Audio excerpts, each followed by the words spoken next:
Now, why do I, and mercifully not just I've got a number of, I know there are a number of people who have very similar views to my own. Why do we object to the fact that our policy is still basically what it was in 2003? That's to say, we must try and put an end to enrichment in Iran. Well, because this amounts to applying a double standard to Iran.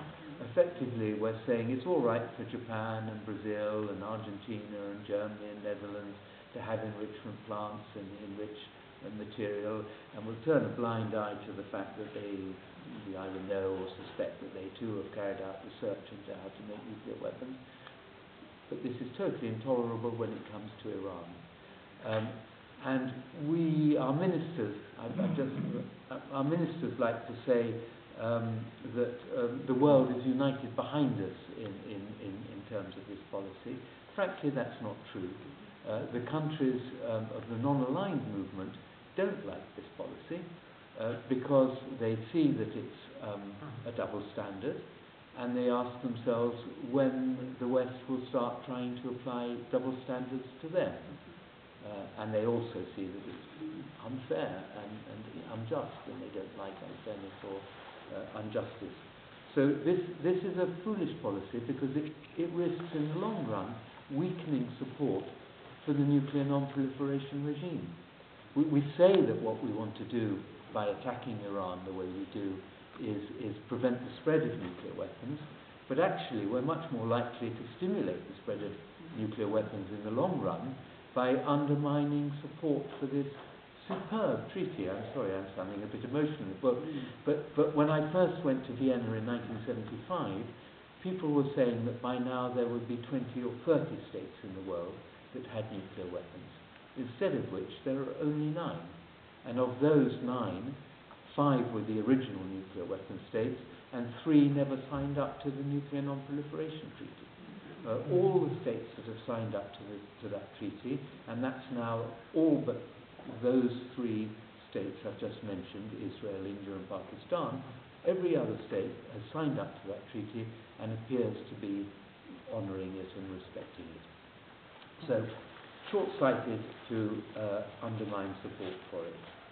And then, the more we pursue this rather aggressive policy towards Iranians of, we call it carrots and sticks, but it's mainly sticks and not many carrots. And it involves saying things in public that Iranians find offensive, because these are proud people. These are people who had one of the greatest civilizations on earth 2,500 years.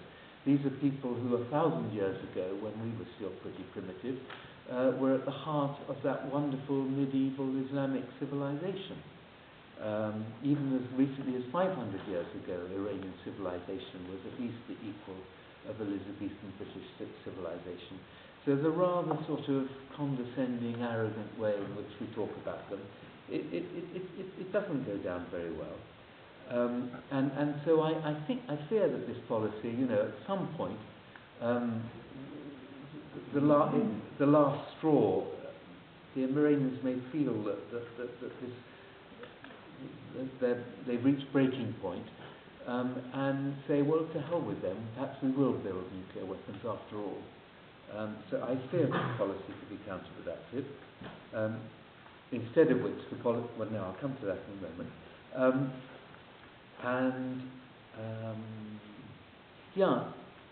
I think also when we start exaggerating the Iranian nuclear threat, we lead to public misperceptions, if you like. This doesn't really apply to Britain, but it does apply in the United States. I do sometimes worry that the American public has been told so many times now that Iran is such a serious threat, that sooner or later the pressure on whoever's occupying the White House to actually do something rather dramatic to end that threat may become unsustainable.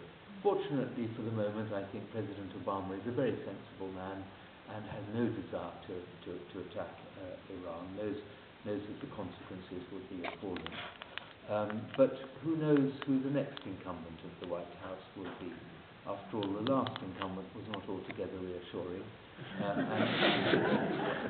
And some of the things said by Republican candidates in this election have not been, in the primary campaign, have not been entirely reassuring. So I think, the longer this sort of rumbles on, the greater the risk that one day something terrible really might happen. And then, of course, there's the cost of our present policy, which is rarely spoken of in this country.